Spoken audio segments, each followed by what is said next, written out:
maravilhoso és, maravilhoso és.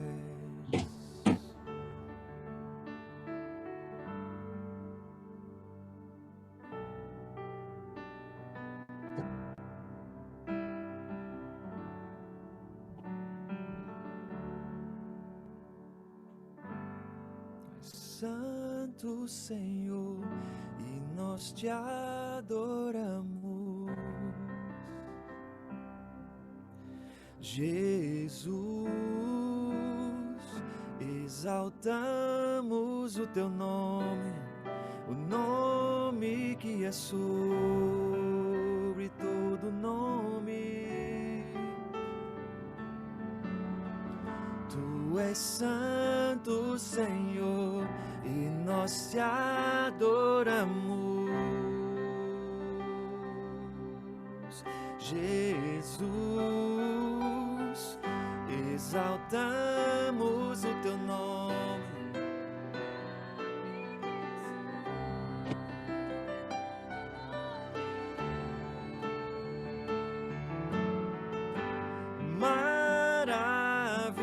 Maravilhoso és, Senhor. Tu és tudo o que precisamos. Queremos mais de ti, Senhor. Move-te entre nós,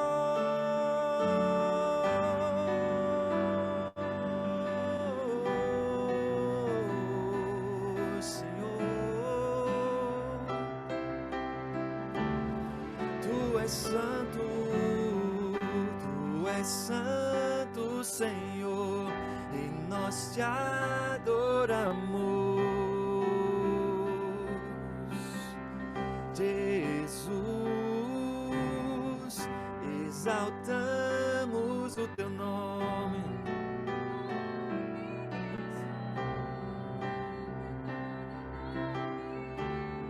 Tu és santo, Senhor, tu és santo, Senhor, e nós te adoramos. Jesus, exaltamos o teu nome, o nome que é sobre todo nome.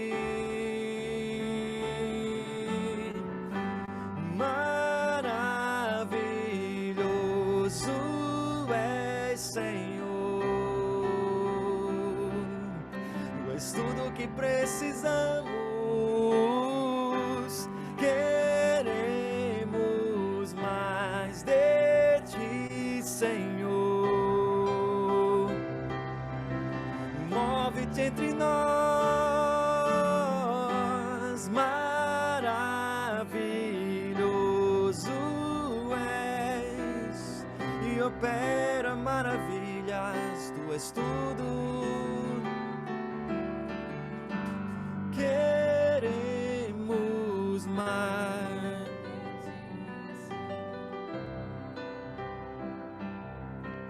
Move, maravilhoso, cante. Maravilhoso.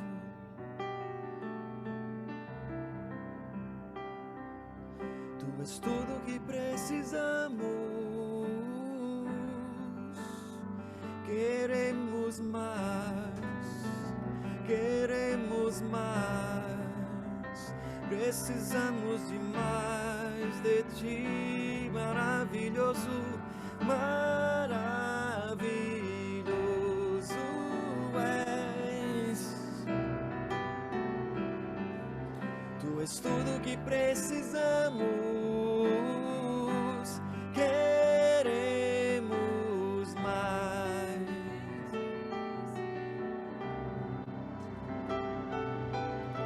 Move-te entre nós. La ra ra ra ra ra ra. La ra ra ra ra ra. Oh, oh, oh.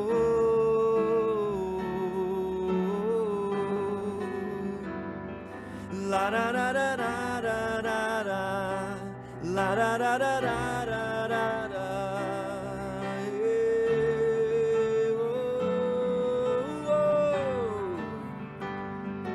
La da da da da da da da. La da da da da da da da. Senhor Jesus, uma última vez cante maravilhoso, maravilhoso.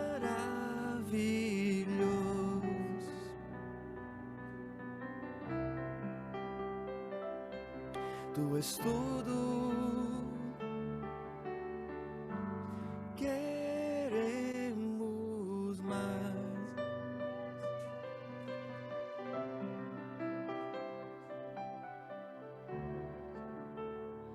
Move-te entre nós. Aleluia. Obrigado, Pai. Obrigado, Senhor. Nós te rendemos graças pela tua bondade, Pai. Tu és o nosso Senhor, tu és o nosso Pai, tu és o nosso Salvador, tu és socorro bem presente no tempo de angústia, Pai. Oh, nós glorificamos o teu nome essa noite, nós te exaltamos. O Senhor é a razão do nosso viver, o Senhor é a nossa esperança. O Senhor é, Pai, torre forte em que nós podemos confiar, Pai. Muito obrigado, Pai, por esse tempo poderoso. Muito obrigado pela tua palavra que será ministrada e que vai alcançar o nosso coração, Pai. Nós te rendemos graças em nome de Jesus. Aleluia, amém, Pastor Gleison. Como eu falei no começo, né, gente, é um culto especial, né?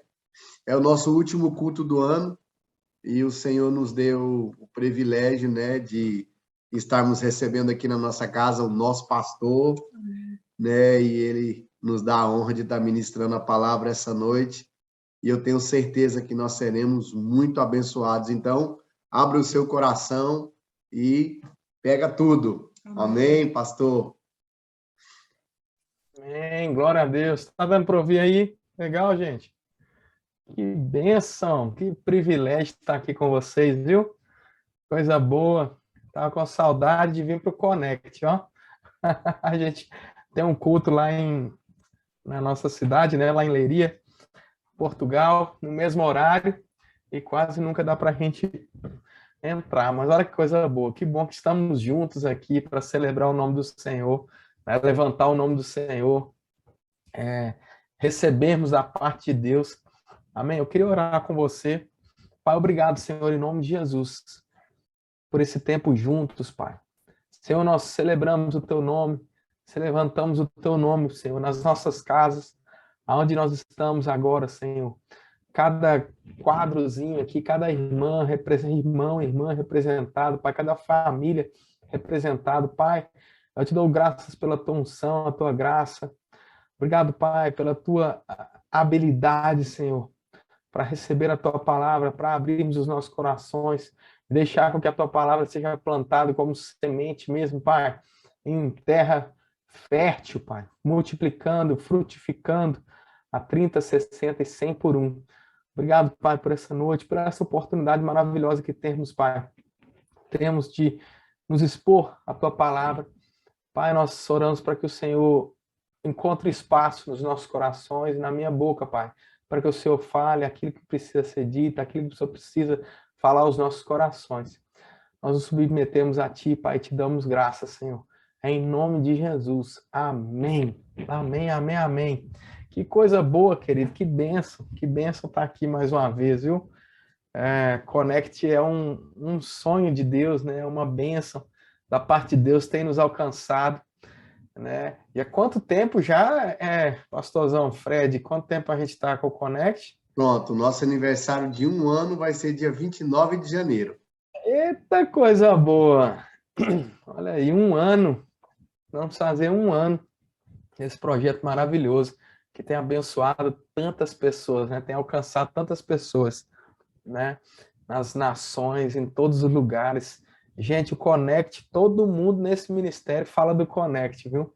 Graças a Deus pela sua vida, por aquilo que você tem feito. Muito obrigado por pegar junto essa visão, pegar junto com o pastor Fred. Obrigado à liderança dessa igreja online, né? Obrigado pelos pastores, pelo pessoal que trabalha aí nos bastidores.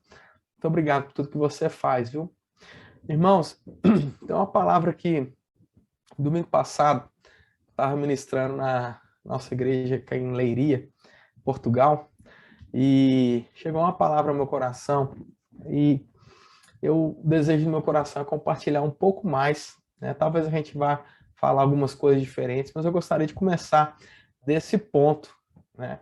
Nós estamos nos aproximando do Natal, né? É isso, essa semana vamos celebrar aí o Natal, né? A gente sabe, né? Você provavelmente sabe disso, é que provavelmente Jesus ele não nasceu no dia 24 de dezembro.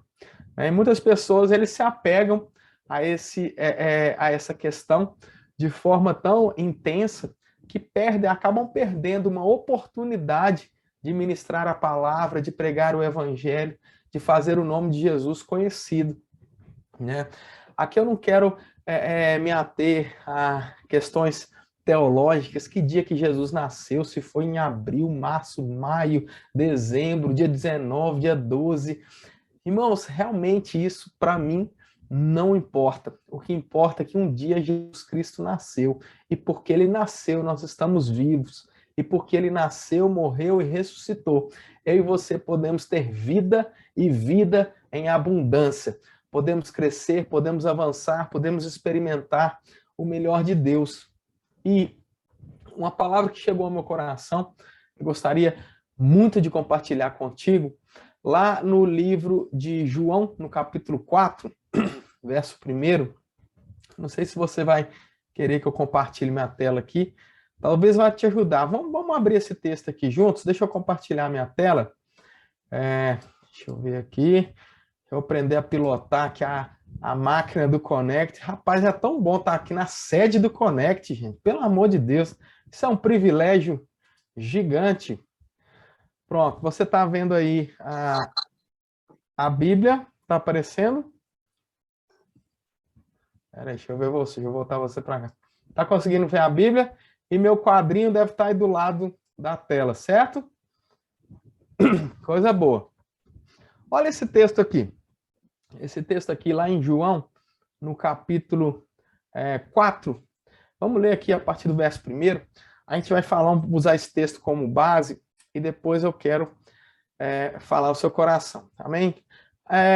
João no capítulo 4, verso 1. Olha só o contexto aqui. Quando, pois, o Senhor veio a saber que os fariseus tinham ouvido dizer que ele, Jesus, fazia e batizava mais discípulos que João, se bem que Jesus mesmo não batizava, e sim os seus discípulos. Olha só, deixou a Judéia, retirando-se outra vez para a Galileia, né? Então, o texto aqui está dizendo que Jesus ele saiu de um lugar, saiu da Judéia e foi lá para a Galileia. Verso 4 diz assim: e era-lhe necessário atravessar a província de Samaria. Esse aqui é um ponto muito importante. Olha só, se eu clicar aqui nessa palavra Samaria, olha o que você vai ver. Samaria era um território da Palestina que tinha Samaria como sua capital. E aí é importante a gente parar um pouco e você vai prestar atenção aqui. O judeu, ele não se dava bem com o samaritano. É importante você entender esse contexto, porque desse contexto algumas coisas a gente vai extrair disso aí. Então, presta bem atenção nisso. O samaritano também, ele era religioso, né, buscava a Deus, cria em Deus da forma dele, mas o judeu e o samaritano, ele tinha ali uma rixa entre eles, certo? No verso 5, continua assim: chegou, pois, a uma cidade samaritana chamada Sicar, perto das terras que Jacó dera a seu filho José. Verso 6, estava ali a fonte de Jacó. Isso era uma fonte muito importante, era uma fonte muito adorada pelos samaritanos. Olha só, cansado da viagem, assentara-se Jesus junto à fonte por volta da hora sexta. Nisto, veio uma mulher samaritana tirar água. Disse-lhe Jesus, dá-me de beber. Verso 8, pois seus discípulos tinham ido à cidade para comprar alimentos. Verso 9 diz assim, então lhe disse a mulher samaritana, como sendo tu judeu, pedes de beber a mim, que sou mulher samaritana? Porque os judeus não se dão bem com os samaritanos. Replicou-lhe Jesus, se conheceras o dom de Deus e quem é que te pede, dá-me de beber, tu lhe pedirias e ele te daria água viva. Respondeu ela, Senhor, tu não tem com que tirar e o poço é fundo, onde, pois, tens água viva? Verso 12. Então, porventura, és tu, porventura, maior do que Jacó, o nosso pai, que nos deu o poço do qual ele mesmo bebeu, e bem assim seus filhos e o seu gado? Afirmou-lhe Jesus, quem beber dessa água tornará a ter sede. Aquele, porém, que beber da água que eu lhe der, nunca mais terá sede. Verso 14. Desculpa, continua. Aquele, porém, que beber da água que eu lhe der, nunca mais terá sede. Verso 14, continuação. Pelo contrário, a água que eu lhe der será nele uma fonte a jorrar para a vida eterna. Verso 15. Disse-lhe a mulher, Senhor, dá-me dessa água, para que eu não mais tenha sede, nem precise vir aqui buscá-la. Disse Jesus, vá, chama o teu marido e vem cá. Ao que lhe respondeu a mulher, não tenho marido. Replicou-lhe Jesus, bem disseste, não tenho marido, porque 5 maridos já tivesse, e esse que agora tens não é teu marido. Isso disseste como verdade. Deixa eu contar aqui para você. Irmãos, olha o contexto desse texto. Que passagem interessante aqui. Jesus, então, diz aqui o texto que ele está indo de uma cidade para outra, ele está indo de Judeia para Galileia. No meio do caminho, Jesus, ele para descansar. Primeiro ponto, Jesus, ele era uma pessoa normal, cheia do Espírito Santo, certo? Jesus cansava. Olha que coisa interessante. Muitas pessoas pensam que Jesus, ele andava na terra como Deus, mas Jesus, para começar a história, ele deixou para trás vários atributos que o fazia divino. Por exemplo, a onisciência, a onipotência, a onipresença. Jesus não era onipresente, ele não estava em todos os lugares ao mesmo tempo. Então, Jesus, ele operava na terra, deixando de lado alguns atributos que o fazia divino. A Bíblia diz que ele não julgou com usurpação o ser igual a Deus. E agora Jesus está lá sentado no poço, cansado. De repente chega uma mulher samaritana. Para a maioria dos judeus religiosos da época, o simples fato de ter ali uma mulher samaritana já seria o suficiente para fazer com que ele se levantasse e saísse daquele poço. O judeu, ele era mal visto se ele conversasse com um samaritano. E aí lá está Jesus. Os discípulos, a Bíblia diz que os discípulos foram comprar comida na cidade. Jesus está sentado no poço, do lado dele, uma mulher samaritana. Você imagina isso? Para a cabeça religiosa da época, Jesus, ele ia ser julgado, ele ia ser falado, o pessoal ia falar de Jesus, olha lá, judeu, um homem judeu conversando com a samaritana, como é que pode isso? Aleluia! Mais ou menos, quando nós vemos, eu comecei hoje falando um pouco dessa questão de Natal, muitos religiosos da nossa época vão fazer a mesma coisa na questão do Natal. Eles vão virar, mas como assim? Eu vou colocar uma coisa lá, uma árvore, isso, aquilo, mas o que é isso? A gente não pode fazer isso. Irmãos, esquece essas religiosidades, aproveita a oportunidade para pregar Jesus, aproveita que está todo mundo falando que Jesus nasceu e conta para eles que ele não somente nasceu, morreu, ele cresceu, morreu, ressuscitou e ele vive. E Jesus está ali, olha a oportunidade, na frente dele. E aí Jesus começa a conversar com aquela mulher. E ele falando de uma água, que não é uma água comum, uma água normal. Jesus estava ali falando de uma água, e ele usa isso para falar, ele está ali do lado do poço, no poço tem água, ele sabia que a mulher estava lá para tirar água, e ele disse, olha, pega água aí para mim. E ela disse, mas não tem como, Jesus. Eu não tenho uma corda grande o suficiente, eu não tenho balde, eu não tenho recursos naturais para que eu possa tirar água desse poço e eu possa te dar. Jesus lhe diz, olha, eu não estou falando dessa água, eu estou falando de uma água diferente. A água que eu tenho e que eu estou te dizendo aqui, que eu estou conversando sobre ela, é uma água que depois que você tomar ela, você nunca mais vai ter sede. E aí ela começa a conversar com Jesus e ela diz, olha, basicamente ela diz para Jesus o seguinte, Jesus, ela não sabia quem era Jesus, ela diz, quem você pensa que é? Você é maior do que Jacó? Basicamente foi isso que ela disse, você é maior do que Jacó? Agora, olha que interessante o que ela diz aqui no verso 12. Você é maior do que Jacó, que nos deu o poço, bebeu da água, deu para os seus filhos e até o gado dele tomou dessa água. O que ela está querendo dizer, em outras palavras? Que eles eram menores do que Jacó, menor do que os filhos de Jacó e melhor que o gado de Jacó. Porque até o gado bebeu dessa água. Irmãos, deixa eu te falar uma coisa. Muitas vezes nós olhamos para a situação natural e a gente não tem como tirar água desse poço. A gente não tem uma corda suficiente, a gente não tem um balde suficiente e a gente fica parado olhando para o poço, olhando para as nossas faltas de habilidade. Infelizmente, por causa da natureza humana, parece que aquilo que não temos chama mais atenção do que aquilo que temos. Parece que a falta ela é muito mais evidente do que aquilo que temos. Por isso, ao invés de ter uma vida grata, de agradecer ao Senhor sempre por tudo que Ele já nos deu, a tendência natural, a tendência normal e a tendência do religioso é simplesmente reclamar porque Deus não deu isso, não deu aquilo, o que aconteceu, não tenho isso, não tenho aquilo, e aí as pessoas vivem uma vida fora da gratidão.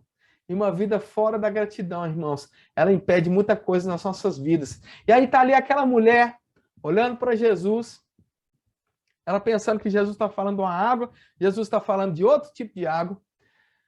E aí aquela conversa, aparentemente, ela não vai a lugar nenhum. Ela lá no final, ela pede para Jesus, olha, me dá dessa água, porque assim, eu não estou aguentando mais vir nesse poço aqui. Toda vez eu tenho que vir nesse poço. Toda vez eu tenho trabalho para tirar água desse poço. Então, já que você tem uma água aí, que depois eu beber ela, eu nunca mais vou ter sede, faz o seguinte, me dá dessa água, porque eu não quero voltar aqui mais não. Observe a incoerência, a inconstância do ser humano. Primeiro, ela elogia o poço. Esse poço é uma bênção. Esse poço foi Jacó que deu. Esse poço ele mesmo bebeu da água aqui. Aí depois ela diz, mas eu não quero voltar aqui mais não, porque a água que tem ali, depois que eu bebo, eu torno a ter sede. Você está falando de uma água aí melhor. Então ali ela já esqueceu de Jacó, dos filhos, do gado, de tudo que tinha ali naquele poço, e ela agora quer a água de Jesus. E aí Jesus diz para ela o seguinte, vai, então faz o seguinte, vai lá, chama o teu marido e vem cá. E ela começa aquele diálogo e ela diz, Jesus, eu não tenho marido. E Jesus diz para ela, agora você disseste bem, porque já tiveste 5 maridos. E esse aí que você tem não é o seu marido. Aquele assunto, nós paramos de ler ali, mas no verso 19 diz que aquele assunto, ele chama a atenção daquela mulher. Aquela mulher, de repente, olha para Jesus e disse, vejo que és profeta. É até uma brincadeira que de vez em quando a gente faz, né? Quando alguém fala alguma coisa assim, rapaz, vejo que és profeta. E aí ela aproveita aquela oportunidade, ela literalmente aproveita aquela oportunidade para tirar uma dúvida que ela tinha. Uma dúvida comum. Verso 20, ela diz assim, olha, deixa eu te falar uma coisa, nossos pais adoravam nesse monte. Vós, os judeus, porém, dizeis que é em Jerusalém que devemos adorar. Disse-lhe Jesus. E a resposta de Jesus ela é tremenda. Mas vamos pensar primeiro nessa pergunta. Observe que essa mulher não era uma mulher comum. Ela não era uma mulher que não conhecia a religião. Ela conhecia muito bem, tanto que no contexto ela fala de Jacó, ela fala do poço, e agora ela está falando de adoração. Essa era uma mulher que buscava o Senhor. Talvez não da forma correta, mas ela era, sim, uma mulher religiosa, uma mulher que buscava a Deus, uma mulher que procurava entender algumas coisas. Tanto que quando ela vê a oportunidade de ter uma pergunta de ter uma pergunta respondida, uma pergunta que provavelmente incomodava muito ela vai direto ao ponto. Jesus, eu vejo que tu és profeta. O que ela quer dizer com isso? Eu vejo que tu conhece coisas direto do trono. Eu vejo que o Senhor não é alguém comum. Você conhece algo que eu não conheço. Então, deixa eu aproveitar de perguntar uma coisa. Adoração é para adorar no monte ou é para adorar no templo? É para adorar no monte ou é para adorar em Jerusalém? E aí Jesus ele diz para ela, vós adorais o que não conheceis. Nós adoramos o que conhecemos, porque a salvação veio dos judeus. Aí o 23 disse assim, e é uma frase tremenda, e eu amo isso que Jesus disse. Mas vem a hora, e já chegou, em que os verdadeiros adoradores adorarão o Pai em espírito e em verdade, porque são estes o que o Pai procura para seus adoradores. E aí ele fala algo no 24 que parece que Jesus está mudando de assunto, mas ele não está. Ele diz, Deus é espírito. E importa que os seus adoradores o adorem em espírito e em verdade. Irmãos, deixa eu te falar uma coisa. Aquela mulher, ela desejava aprender mais. Aquela mulher, ela estava buscando conhecer mais de Deus. Aquela mulher, ela queria saber mais. De repente, ela vê uma oportunidade e ela pergunta. E a frase de Jesus é a seguinte, ele fala de adoração. Adoração não é música na igreja.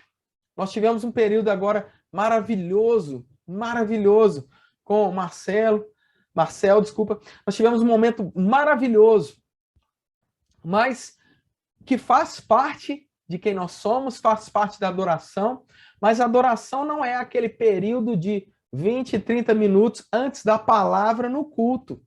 A adoração é uma vida. A nossa vida, ela deve ser uma vida de adoração. Eu devo acordar, respirar, andar, trabalhar, estudar, dormir, descansar, conversar, ter os meus relacionamentos, ter os meus amigos por causa dele, por ele, para ele. Essa é uma verdadeira vida de adoração. Você não deixa de carregar, de ser um carregador da glória de Deus, da presença de Deus, porque você está fora da igreja. A nossa vida é uma vida de adoração. Você está aí assentado adorando ao Senhor, você vai para o trabalho adorando ao Senhor. Eu não estou falando de ir para o trabalho levantando as suas mãos e dar aquela rajada de outra língua. Não, irmãos. Estou falando de uma vida consciente de quem Ele é e de quem nós somos em Cristo. A vida de adoração, a vida nele, por ele, para ele. Essa é a nossa vida, 24 horas por dia. Eu gosto do que Smith Wigglesworth costumava dizer. Uma vez perguntavam para ele quanto tempo ele orava por dia. Se você conhece um pouco da história de Smith Wigglesworth, você sabe que ele era um homem que operou em milagres sobrenaturais, ressuscitava pessoas, ressuscitava mortos. Era um homem que operava em sinais, milagres, curas sobrenaturais. E Smith, ele dizia, olha, eu não passo mais de 5 minutos orando, mas eu não passo mais de 5 minutos sem orar. O que ele está querendo dizer isso? Ele orava o tempo todo, 24 horas por dia? Não, a consciência de uma vida de adoração, a consciência de que a sua vida era para a honra e glória do Senhor, estava lá. Então você não anda de qualquer jeito, você não faz escolhas de qualquer jeito, você não utiliza os seus recursos financeiros de qualquer jeito. Ah, Deus quer controlar a minha vida? Não, não é questão de Deus querer controlar a sua vida, é questão de você deixar que Ele ter a palavra final. É você se submeter à sabedoria do alto. É você entender e reconhecer que por mais que nós sejamos inteligentes, a sabedoria que vem do alto é muito maior do que a sabedoria que vem de baixo da terra, a sabedoria natural. Aleluia! E aqui, Jesus está aqui com essa mulher e ela faz essa pergunta. O que é o certo? E ele fala sobre adoração, sobre vida. Ele diz, olha, ele basicamente diz o seguinte, olha, vocês hoje estão aí se preocupando com essas coisas. Um templo, um monte, tem que orar ajoelhado, não é? Eu vou fazer isso, vou fazer aquilo, não pode isso, não pode aquilo. Aí ele diz, mas vai chegar um momento, vai chegar a hora, e tem mais, a hora já chegou, onde os verdadeiros adoradores, os verdadeiros homens e mulheres que desejam se relacionar com Deus, porque isso é adoração, é relacionamento, é vida. Os verdadeiros adoradores adorarão o Pai em espírito. E em espírito é de verdade. É em espírito e em verdade. Olha que tremendo, irmãos. Ele está falando de um relacionamento. Ele está falando de algo que deve pautar a nossa vida, cercar a nossa vida. Aleluia! Imagine isso. Decisões que você precisa tomar, você tão consciente da presença de Deus dentro de você, da glória de Deus dentro de você, daquilo que Deus tem para você, do plano divino para você, que você não vai ficar por aí igual pessoas passam meses e meses orando, jejuando, fazendo isso, aquilo, para ver se escuta uma voz de Deus. Não! Existe a palavra de Deus dentro de você, a consciência do Espírito, você é a habitação do Espírito. Aonde você vai, a presença de Deus está contigo. Você não deixou a presença de Deus na igreja. A presença de Deus não sai de você quando esse culto acabar. A presença de Deus está 100%, 24 horas por dia dentro de você. Você é como a arca da velha aliança. Lembra onde essa arca chegava? A glória de Deus chegava, aquele lugar mudava, aquela situação transformava, simplesmente porque aquela arca não era simplesmente uma caixa de madeira. Aquela arca carregava algo precioso, chamado a glória, a presença de Deus. Assim é você. Você não é simplesmente um corpo humano feito de barro, não. Você foi soprado dentro de você, ruach, o espírito de vida, mas não somente isso. Depois, quando Jesus morreu e ressuscitou, e você um dia levantou suas mãos para receber Jesus Cristo como Senhor e Salvador da sua vida. A Bíblia diz que foi trocado o odre velho, ele foi quebrado, lançado, e um odre novo chegou dentro de você. Você nasceu de novo. Agora o vinho novo, o Espírito Santo, a mente de Cristo, diz lá em Efésios, vem habitar dentro de você. Aleluia! Para quê? Para que você não ande por aí batendo na cabeça. Para que você não ande por aí tateando. Tem gente que anda tateando, como Paulo dizia. Tem gente que anda, como Paulo dizia, dando soco no ar. Faz aquele esforço todinho, aquele planejamento, aquela coisa, e aí fica assim, como se estivesse dando soco no ar. O que é isso? Falta de envolver Deus nos propósitos, nos planos e propósitos das nossas vidas. Falta de entender o que é a adoração. Jesus aqui respondendo para essa mulher, ela diz, olha, vai chegar um dia, e já chegou. Não é depois, não é no futuro, já chegou, é agora, onde os verdadeiros adoradores adorarão o Pai em espírito e em verdade. E aí no próximo versículo ele diz, porque Deus é espírito. E importa que se tivermos um relacionamento com ele, se formos adorá-lo, se relacionar com ele, tem que ser pelo espírito. Não é pela carne, não é pelas emoções, não é porque eu estou chorando, não é porque eu estou arrepiado, não, é porque pelo Espírito eu ouço o meu Pai, uma comunicação de via dupla. Eu falo com ele, mas ele também fala comigo. Isso é adoração. Isso é adoração. Mas, pastor, o que isso tem a ver com o Natal? Tudo a ver com o Natal. Um dia, quando Jesus falou isso, eu me lembro lá de Gênesis, lá no início, lá no comecinho, o desejo de Deus para o homem sempre foi que o homem se relacionasse com Deus. Deus nunca desejou que o homem vivesse a sua vida à parte de Deus, vivesse a sua vida paralela. Deus está nesse caminho e o homem aqui, paralelo, fazendo o que ele quiser. Não, o desejo de Deus sempre foi que o homem tivesse um relacionamento com ele. Aí Deus deu o homem o livre-arbítrio. Para que Deus fez isso? Pessoas perguntam, por que Deus deu para o homem o livre-arbítrio? Sabia que o homem ia pecar. Irmãos, Deus não criou robô. Eu e você não somos robôs. Não existe uma programação dentro de nós que faz com que eu e você fôssemos obrigados a adorar o Senhor. Não, nós o adoramos, nós submetemos a Ele, nós buscamos ao Senhor por livre, espontânea vontade, por causa do nosso livre-arbítrio. Usamos o nosso livre-arbítrio para fazer o que é certo. E assim o homem estava. E aí, de repente, lá no Éden, lá em Gênesis, o homem erra, você conhece a história, o homem peca, o homem se vira contra Deus. E aí o que acontece? Deus os tira do paraíso, do jardim do Éden, e as pessoas também têm essa dúvida, e elas perguntam, mas por que Deus fez isso? Sabe por que Deus fez isso? Porque dentro do jardim do Éden existia uma árvore chamada a árvore da vida, e quem comesse desse fruto vivia eternamente. Então Deus não queria que o homem, que agora estava separado de Deus por causa do pecado, ou seja, o homem não tinha condições de fazer o que Jesus está dizendo para essa mulher, adorar a Deus em espírito e em verdade, de verdade. Agora o homem estava separado, ele não tinha condições de se relacionar, de adorar a Deus. Então Deus tira ele do jardim do Éden para que ele não comesse da árvore da vida e, consequentemente, vivesse o resto da vida dele dessa forma. E aí Jesus traça um plano e ele diz, olha, o diabo o enganou, mas eu vou te dizer uma coisa, serpente, Deus falando, você vai ter problema, vai chegar um dia aonde o filho da mulher, Jesus já estava ali, Deus já estava ali traçando o plano da salvação. Deus já estava ali falando do dia que Jesus ia nascer. Vai vir um filho de uma mulher. E deixa eu te falar, diabo, você vai morder o calcanhar dele, mas ele vai pisar a sua cabeça. Aleluia! Irmãos, esse homem vem um dia, aí passa um tempo, aí a Bíblia diz que na plenitude dos tempos, não, Jesus não veio de qualquer jeito. Jesus nunca vem de qualquer jeito.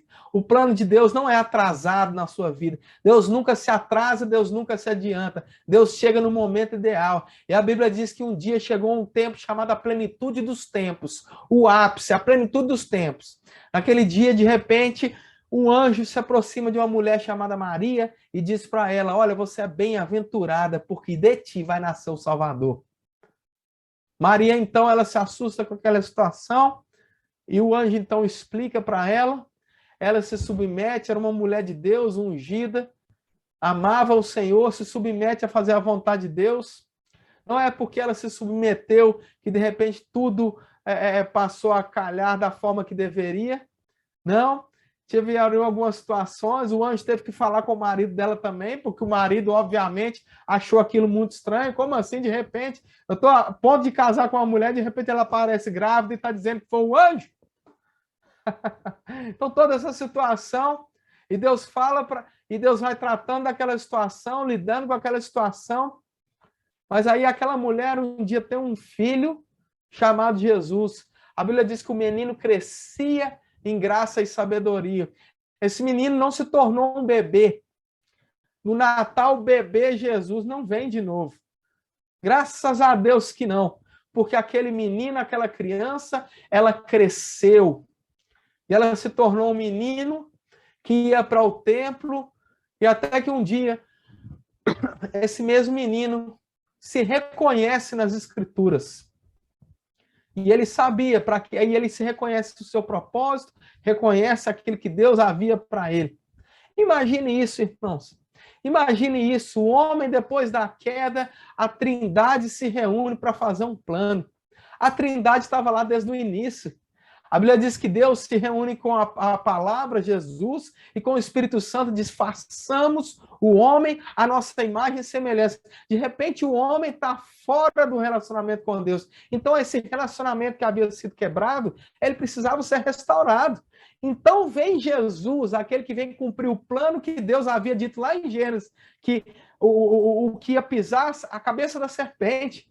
Jesus vem, cresce, se reconhece nas Escrituras, como eu disse, e aí um dia Jesus, ele levanta os discípulos, ele treina esses discípulos. Os discípulos não eram pessoas perfeitas, na verdade os discípulos eram pessoas que tinham vencido. O que eu estou querendo dizer com isso? O judeu que buscava o conhecimento maior de Deus, não era aos 30, 40, 35, 40 anos, no caso dos discípulos. Os discípulos estavam fazendo outras coisas. Eles não haviam se tornado rabinos ou estudantes da lei, fariseus. Não, eles haviam se tornado pescadores, cobradores de impostos. O que significa isso? Isso significa que a fase de seleção de o jovem judeu, que havia uma certa idade, entre 12 e 15 anos, o jovem judeu ele é selecionado para estar debaixo de um rabino para aprender da Bíblia. Os discípulos já tinham passado da fase, já estavam fazendo outra coisa, não havia esperança para eles. De repente, Jesus, a expressão exata de quem Deus era, a vontade de Deus andando sobre a terra, vem e começa a levantar os discípulos. Você, vem cá, pescador, vem cá, ajudante de pescador, vem cá, cobrador de impostos, vem aqui, eu preciso de vocês. Aqueles, então, reconheceram imediatamente que eles tratavam de um rabino, deixaram tudo e foram seguir Jesus. De repente, querido, esse mesmo Jesus, que agora não era mais bebê nem um adolescente, cresceu, começa a treinar aqueles homens. De repente, esse Jesus disse para eles, olha, está chegando a minha hora. Eu vou morrer e vocês vão ver o cumprimento das Escrituras, que ao terceiro dia eu vou ressuscitar. Aqueles discípulos, então, acompanham como testemunhas oculares todos os acontecimentos da cruz, da morte de Jesus, a ponto deles mesmos decidirem, como Pedro, dizer, eu não conheço esse homem. Logo depois, alguns deles vão voltar para a vida que estavam fazendo antes de Jesus.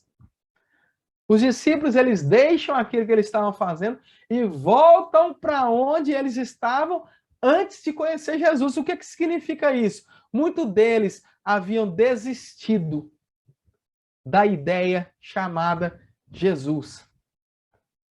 Talvez tinham saudade, mas tinham voltado a fazer o que estavam fazendo antes. A ponto de Jesus ter tido que chamar de novo Pedro, chamar de novo alguns outros, para mostrar para ele no dia que Jesus ressuscita. A Bíblia diz que ele está ali andando com 2 discípulos e os discípulos nem reconheceram ele. Mas de repente Jesus revela-se a eles. E Jesus, então eles reconhecem Jesus como alguém que ressuscitou. E aí Jesus ele é levantado aos céus e a Bíblia diz que ele então manda outro consolador, outro de uma outra espécie, o Espírito Santo, que vem habitar dentro daqueles homens de Deus. Nós sabemos o resto da história, nós temos visto o que Deus tem feito através da igreja nos últimos dias. Homens e mulheres cheios da palavra e do Espírito, que têm provado da verdade da palavra, que têm provado dos sinais, milagres, curas, têm sido boca de Deus mesmo na terra, têm feito coisas poderosas e grandiosas no Senhor. Temos visto o que a igreja tem feito. Mas, irmãos, muitas vezes, essa mesma igreja se encontra como uma mulher samaritana, presa a questões religiosas, meramente religiosas. Aonde eu devo adorar? É no monte ou é em Jerusalém? O que eu devo fazer no Natal? Eu sei que Jesus não nasceu no dia 24. Eu faço o quê?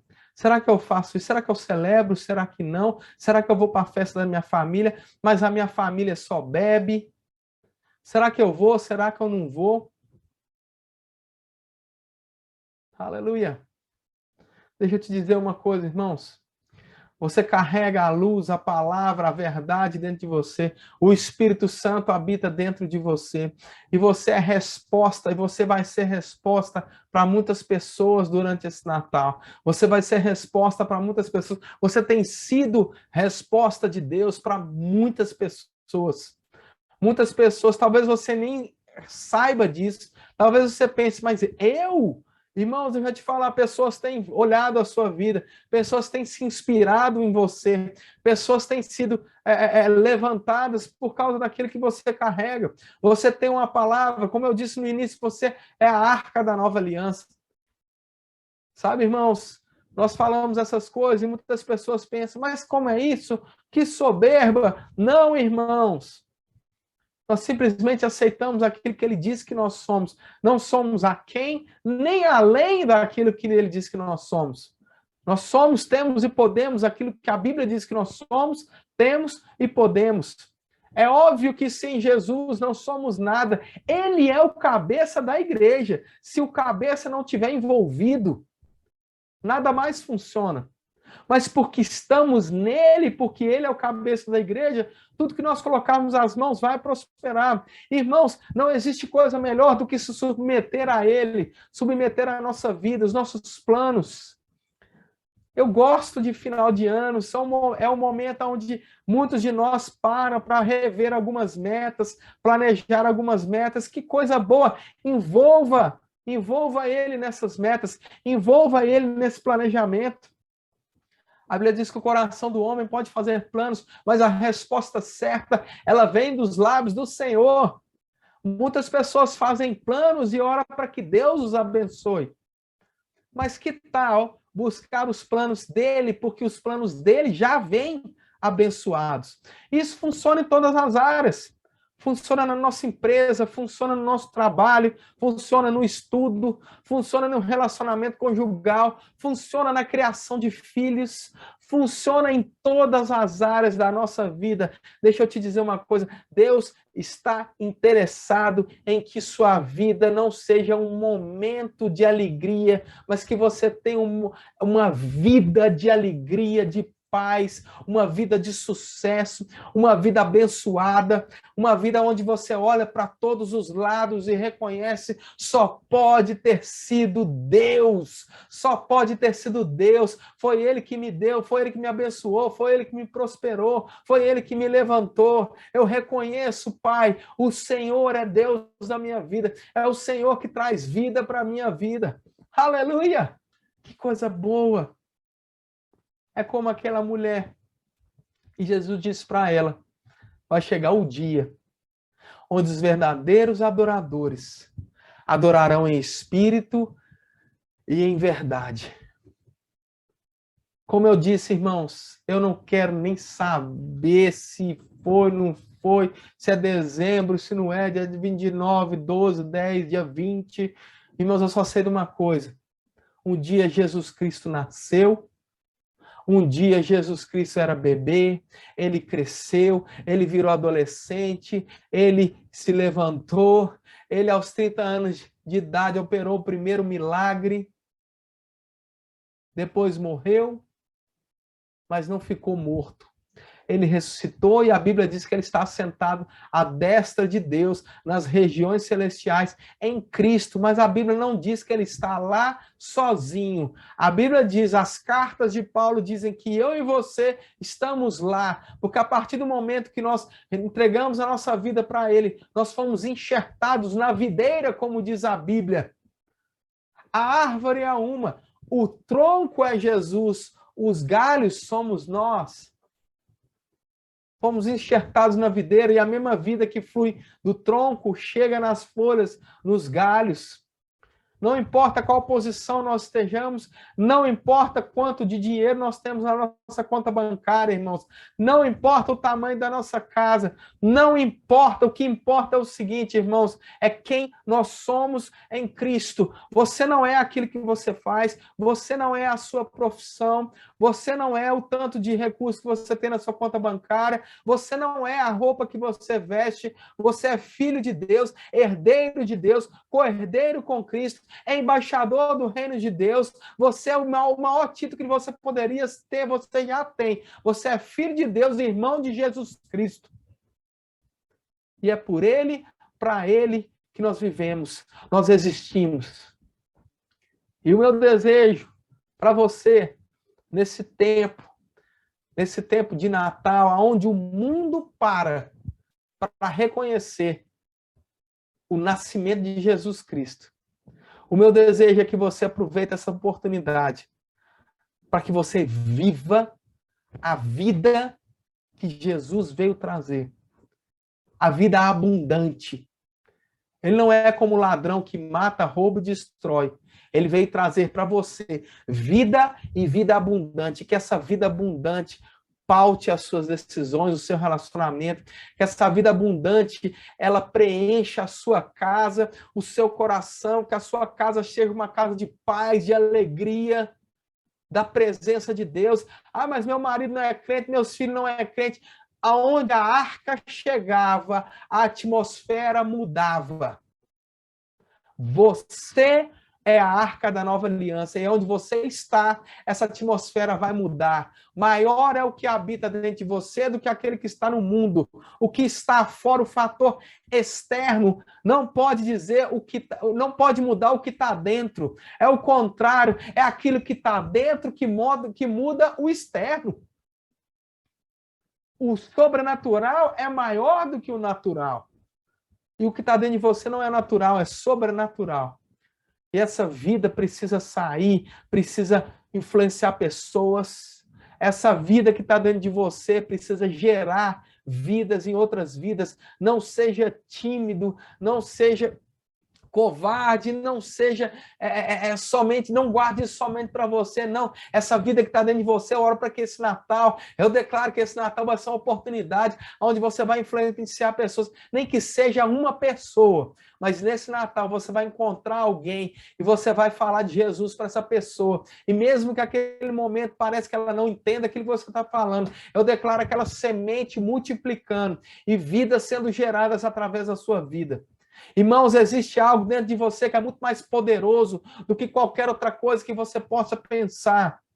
Não há nada maior, mais importante do que a presença de Deus. Não existe nada maior do que o nome de Jesus. Ele é o nome sobre todo nome. E a Bíblia diz que sobre esse nome, todo jugo seja quebrado, todo joelho se dobre. Aleluia. Que a unção e o poder de Deus te acompanhe nesse Natal e que você influencie pessoas. Eu declaro um tempo de paz, de alegria, da graça do Senhor, da unção do Senhor sobre a sua vida e sobre os teus. Os seus filhos não serão roubados, os seus filhos não vão para o caminho errado, os seus filhos vão reconhecer a influência, a glória e a presença de Deus.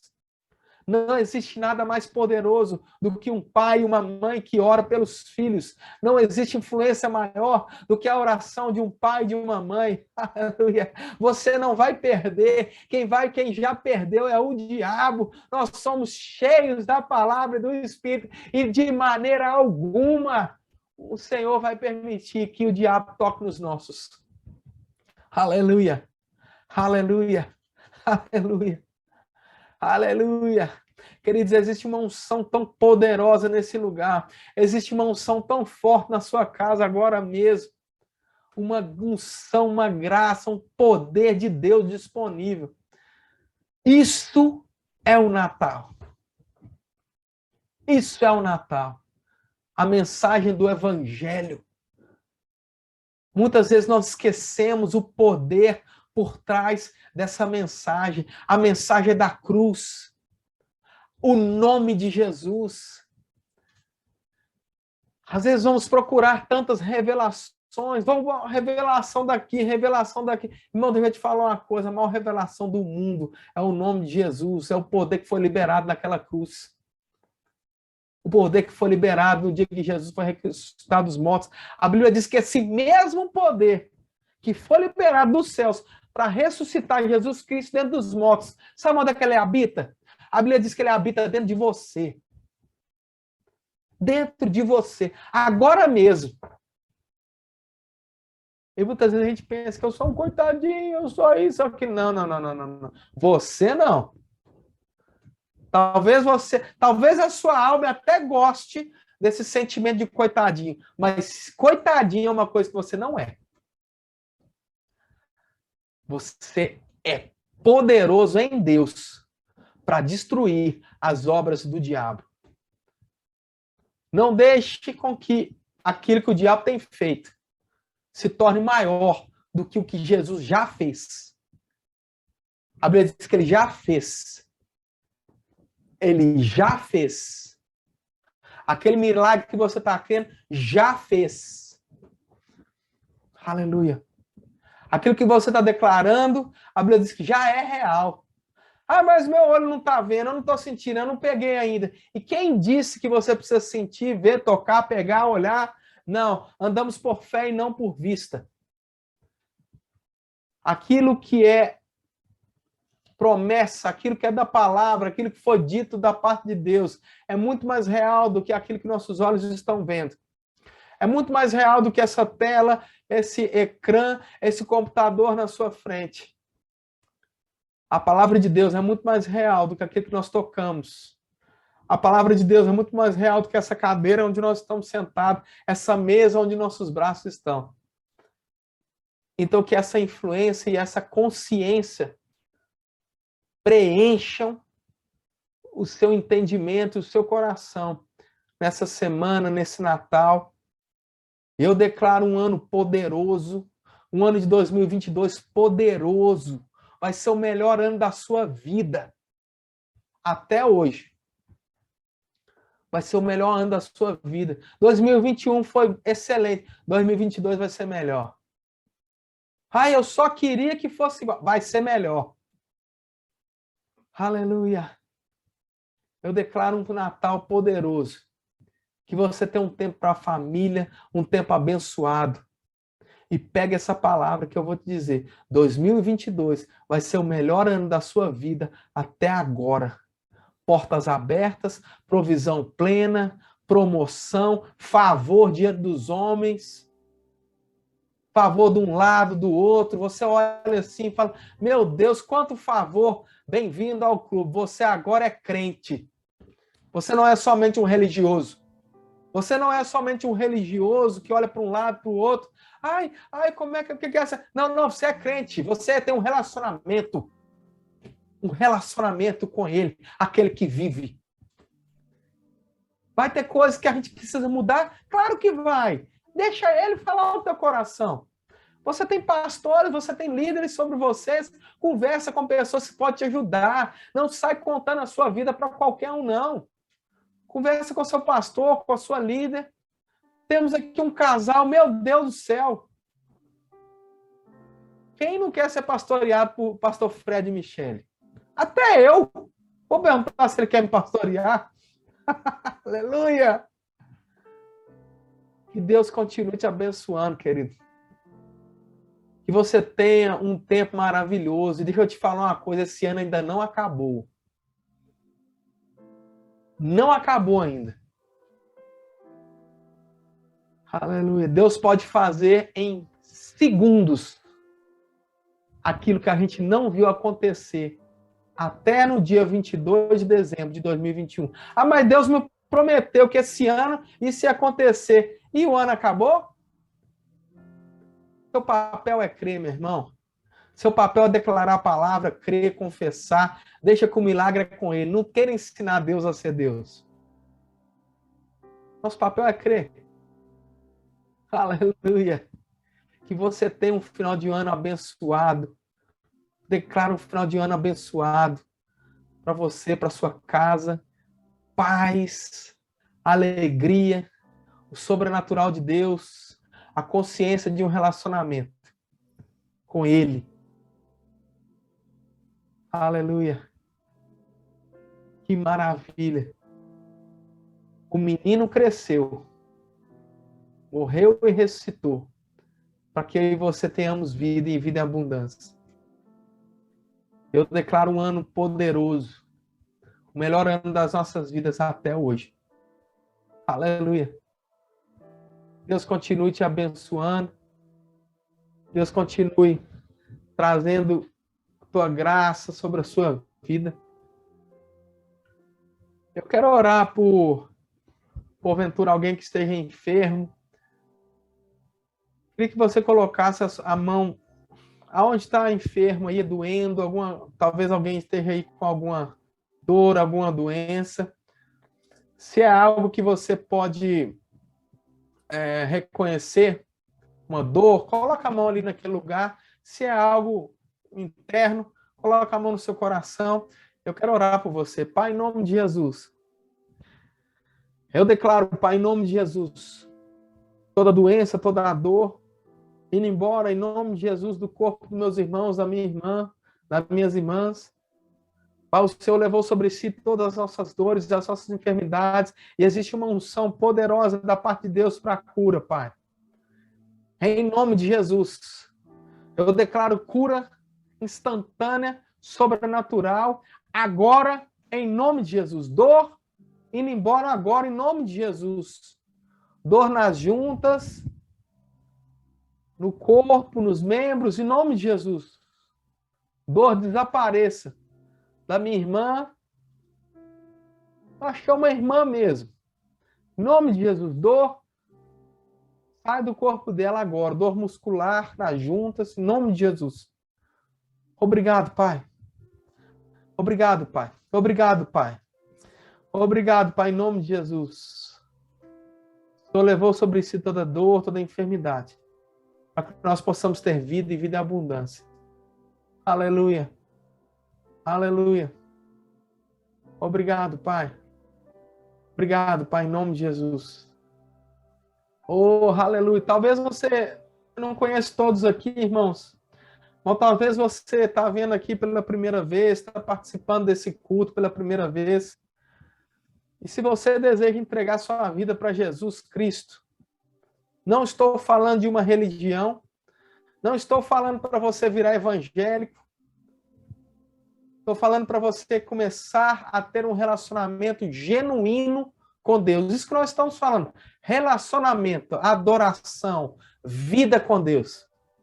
Se você deseja isso para a sua vida, deseja entregar a sua vida para Jesus, nunca fez isso, eu queria orar por você. Queria que todos orassem, se você desejar, no seu coração, orar isso pela primeira vez, ou não tem problema também você orar outras vezes, não. Talvez você já tenha confessado Jesus Cristo, mas você tem a oportunidade de pela primeira vez fazer isso. Se não, se já fez, também não tem problema, não. Amém? Queria que você fechasse os olhos, coloque a mão no seu coração, e você pode repetir aí na sua casa, diga: Deus e Pai, em nome de Jesus, eu abro o meu coração e te reconheço como Senhor e Salvador da minha vida. Eu reconheço que Jesus morreu pelos meus pecados,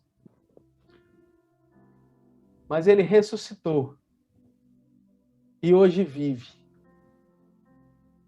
E faço de Jesus Senhor e Salvador da minha vida. Em nome de Jesus. Amém.